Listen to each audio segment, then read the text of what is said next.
Good morning, Ohio State fans. Welcome back to the 11 Dubcast for Tuesday, November 18th.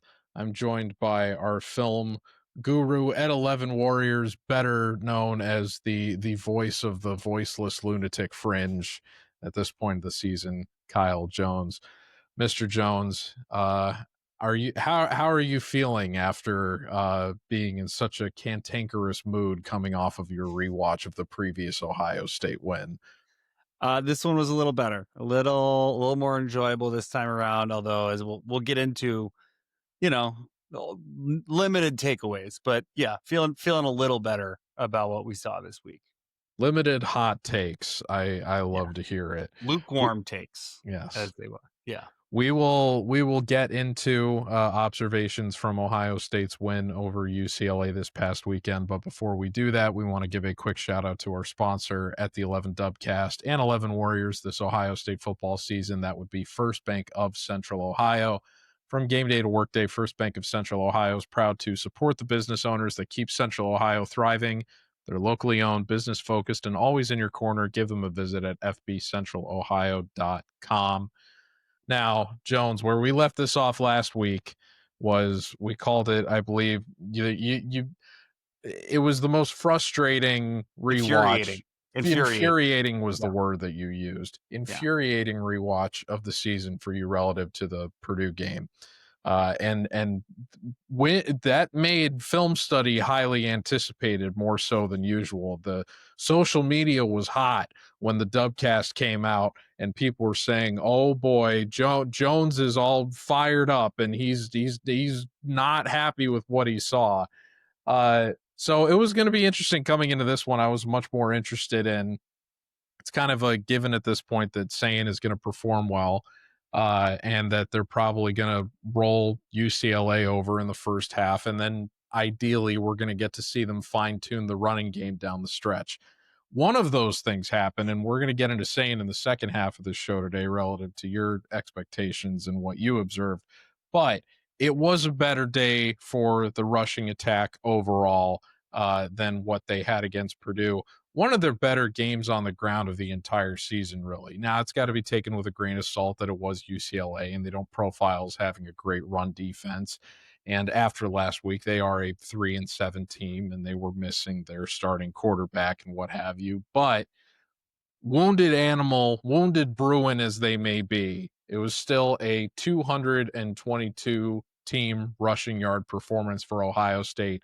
I think it was inarguably the best game of the season for James Peoples. He's kind of reinserted himself into the discussion for serving as the RB2 behind Bo Jackson. That was something that Chase Brown and I discussed at length yesterday on the Dubcast.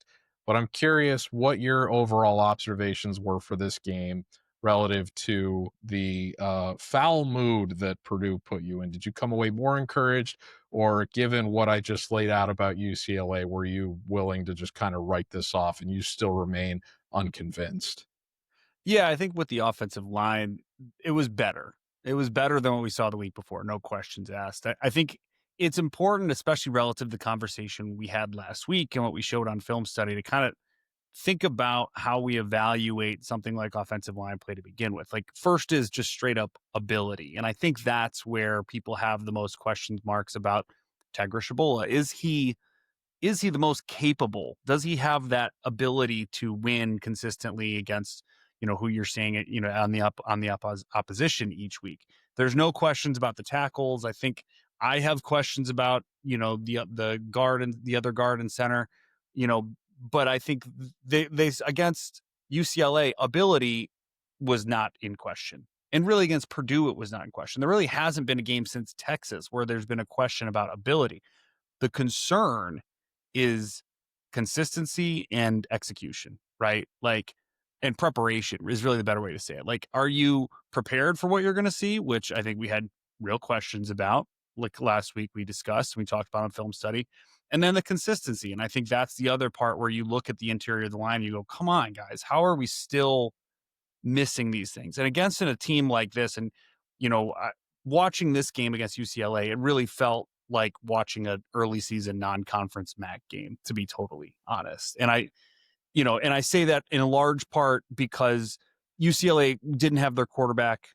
They have a partial coaching staff. Like, they've been through a lot. They don't have their best player. Nico's clearly their best player. He makes everything go offensively. They couldn't, like, they were running a very limited offense, which really puts a lot on the defense. And it's just, they weren't there. And like, they didn't come in with a great defense before this. And we knew that. But so again, like, there's not a lot you're going to take away from this and go like, well, hey, we can really build on what we did last Saturday night, other than did we show up and execute what we wanted to execute? And they did a much better job of that along the offensive line. They ran the ball a lot better.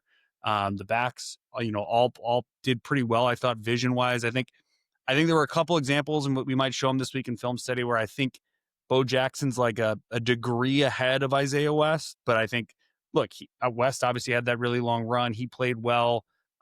Peoples, of course, as you said, reinsert him. So like, a lot of reasons for optimism, especially when you consider what was happening outside, which we'll talk about, and I think in general, along the offensive line, we also saw more schematic help, right? They really leaned on the RPO game, which helps out. There was a lot of Max Clare, running a screen to the opposite side, which you're like, bro, why are we throwing to Max Clare? Like, you got all these 5-star receivers. What are you throwing to Max? Like, it doesn't even mean that They're he's all going to. hurt.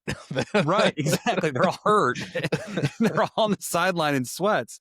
But also, like, what that does is it just holds the defense and puts the defense in conflict. They have to honor it, even if it's only going to be a 7-yard gain, and that makes it easier to run the ball. And there were a lot of instances like that where you saw the coaching staff said, okay, we're going to help out. We're going to stop trying to run into loaded boxes with 8 or 9 guys. Even though that did happen a couple times early on, they did a much better job of spreading it out, which is something I've been waiting for them to do, which is rare. You would think, hey, your top receivers are out. Now's the game to run the 3 tight end, 4 tight end sets. And actually, we saw them saying, we're going to spread you out to run because that's a much better situation for this offense. And they just execute better that way.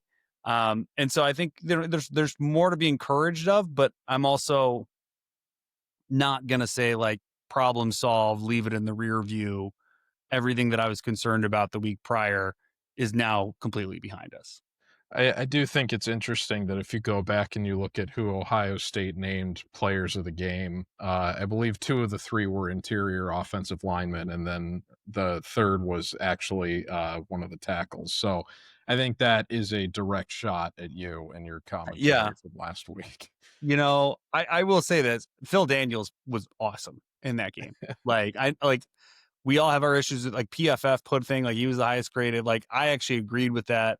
He was stellar. He didn't on get this. player of the game though. It was I know, which I Sierra. thought was hilarious. So they didn't give it to him. I thought he was awesome. Tegra still had a couple, they stop trying to run counter, please, guys. Like, it's just not happening. Like, let's just not do that anymore, please. It's not working.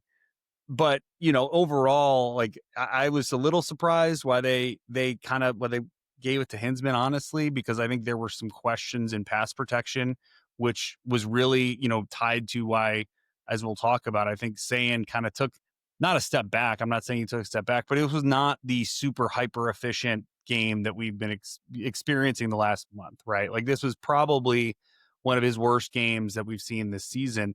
And he still played really well. Like, let's be very clear here. Like, we're holding him to an exceptionally high standard, but relative to the weeks prior, it wasn't quite as good. And I think a lot of that was because of pass protection issues. UCLA, without 4 and 17, did something we haven't seen teams do to Ohio State very much, which was, we're going to blitz the heck out of you because we don't think your receivers can go win one-on-one, or we're going to at least take that gamble because we're down 31-0. And like, credit to them for like being willing to like just go out swinging. I appreciate that. They didn't just sit back with drop 8. They put pressure on Sayin and made him, and they made the line, and they made the young running backs, which I think, I think when CJ Donaldson's back, he's going to be still playing a lot, regardless of how good he is running the ball, because he's clearly the best one in pass protection, and they missed him on Saturday night. Well, so before I do want to get into saying, but before we do that, just relative again, without getting too far into Rutgers, because we'll do that on the preview show at the end of the week. Uh, their defense and we talked about this a little bit on the show yesterday, you typically think of the Greg Schiano mold, especially given his wealth of contributions to Ohio State football when he was in Columbus, as being a defensive first team.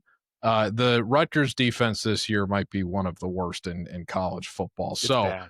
as much as you want to believe that this would be a good tune up opponent for the game that will come after this week, relative to the level of opponent that they had last week, it actually might be a step down even from UCLA. So, assuming that they are able to replicate the performance that they had in this most recent game against an opponent that might be even more inferior, are you feeling secure in terms of their ability to not be an Achilles heel against Michigan in 2 weeks based on what you saw Saturday?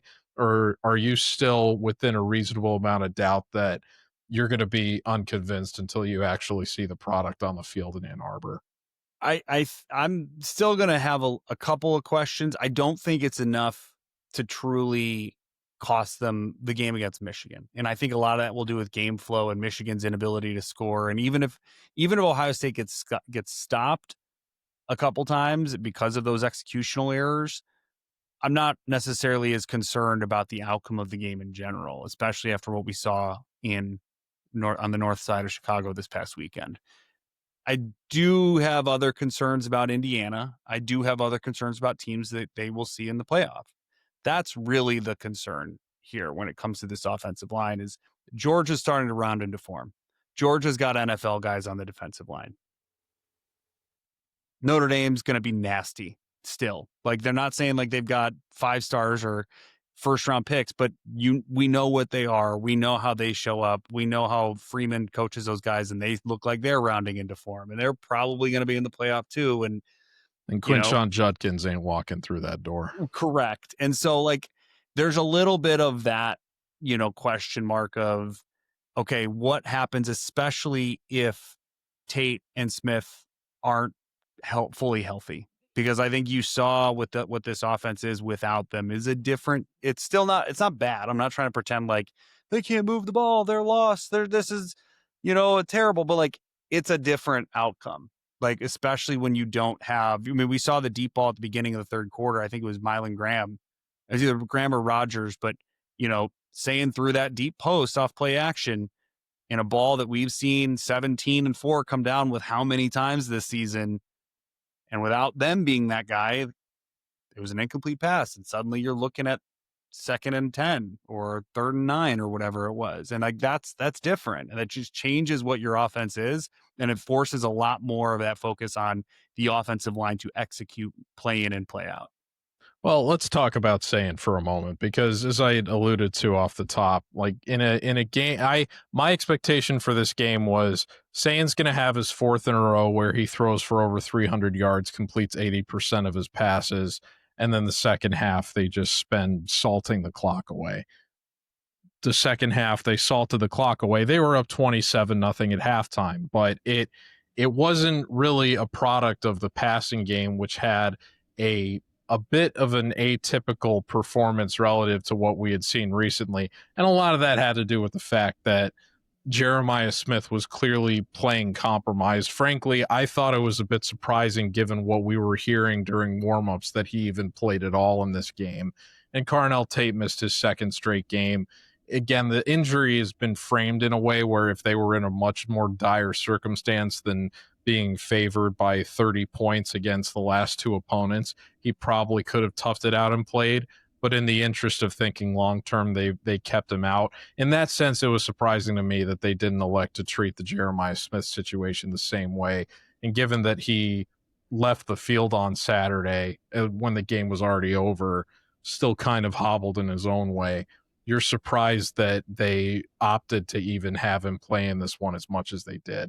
That being said, it wasn't Sayin's best game, but again, we're talking about a guy that is completing like over 80 or was completing over 80% of his passes this season overall. And a step down for that guy is, this being the first game where he's had 3 incompletions in a row this entire season, which is just a wild stat. That being said, it was a step below his standards. Uh, didn't necessarily make any like compromising mistakes or anything, but it was an off performance and then got hurt during the game.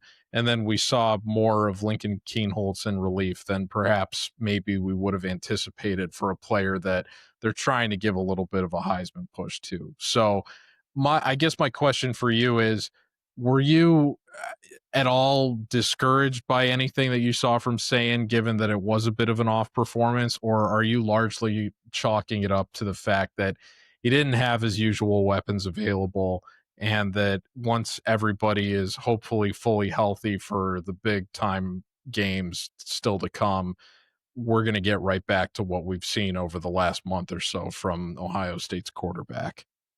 Yeah, I'm not really too worried about it. It was just a little bit, it was noticeable, I'll say, to see him get sped up in his progression. He's been so good this year. And I think it's, I try to highlight it once a week just to try to really emphasize he's been so good at working through his progressions and keeping his footwork. Because that's the other thing. It's not just your eyes, it's do your feet follow you as, and get you lined up and get your mechanics ready so that you can fire an accurate ball. And he still had a few of those. There's a couple balls where the windows, to Brandon Ennis were pinholes and he still threw them in there. So it's not to say it was all bad. But there were a couple throws where after he had done that, you saw him kind of speed through his progressions a little bit. And you were like, okay, something might be off. Maybe it's the ankle. Maybe it was the pass protection. There were a couple times UCLA, to their credit, they were doing some funky stuff defensively. They would, there's an example where they were running a zero blitz, right? Where they had just zero safeties behind them, man to man. They run peoples in a little short motion just to find out if it's man coverage, and they show it pre-snap. It's what Sayin looks for every play. Ohio State does this all the time, but lots of teams do it. But the guy that followed Peoples out of the backfield was not the guy who ended up covering him. That guy who followed him out of the backfield ended up blitzing, which those are the mind games that you see Matt Patricia doing, which we love. And we love seeing that. And suddenly Sayin's got to deal with it. And so you could tell there was wait a second, what are you doing? You're supposed to be over there with him. And he's cut. Wait, who's cut? And you could just see the clock speed up in a way that he was like, wait a minute, this isn't how this is supposed to be going. And that threw off the rhythm. And I think you add that to the fact that I don't think there's the same level of trust. I think he clearly will make throws to 4 and 17 that he's not going to make to the other guys because he just trusts these are not 50-50 balls. These are 70-30 balls, right? And that's the equivalent to, we all talked about the 2019 LSU team and how good Joe Burrow was in that year. And this is not to denigrate Joe Burrow, Bengals fans, don't worry. But a lot of those throws were not 50-50 balls. They were 80-20 balls because it was Jamar Chase and Jordan Jefferson. And you've got the same thing happening here. And when you put a different receiver out there, they become 50-50 balls again. And you're less likely to maybe choose that as your window to throw into, right? And but the one thing that I will say, the last part on Sayin was, it was a little surprising to see how, there were windows where he had Max Clare open downfield and he didn't take them. And maybe that's just because, again, he's so used to throwing outside to 4 and 17 that he's not expecting to ever throw to his tight end on a deep corner route or a deep seam. But there were some that were there and he chose not to take them. My guess is when they watched the film or when they watched it by now, that was pointed out to him. So that's one thing that I will be looking for, especially if they decide to rest and shut down Smith and Tate for one more week, just to, put them in the glass box before the real season starts, if you will. Well, I would love to see 86 get a few more targets just because he's getting open. I think if any of the players on the offense, I will say, I think Max Clare probably improved the most since game one in terms of his consistency as a blocker, his ability to run routes. He just keeps getting better, and that's probably just an element of him getting more comfortable in the system. Well, there's clearly an embargo on the tight ends, as there is every year, that they're trying to set the expectation for all the CFP competition that they don't throw to them. They are exclusively blockers, and then they get unleashed at the playoff quarter and semi and final. So sure. That's all that has to be. They're never going to throw to Claire down the seam, and then he's going to catch 3 touchdown passes in the first half. How soon you forget Farmer Gronk? How soon you forget Farmer Gronk. Exactly. So yeah, I fully expect them to unleash that. Although I'll be honest, given how, Northwestern, as you alluded to, that game that Michigan just had at Wrigley, they got beat in the seam, I think, more than a few times against, I don't want to go as far as to say it was inept, but Northwestern's offense was struggling a little bit in that game and still probably A should lot have of it. ended up winning.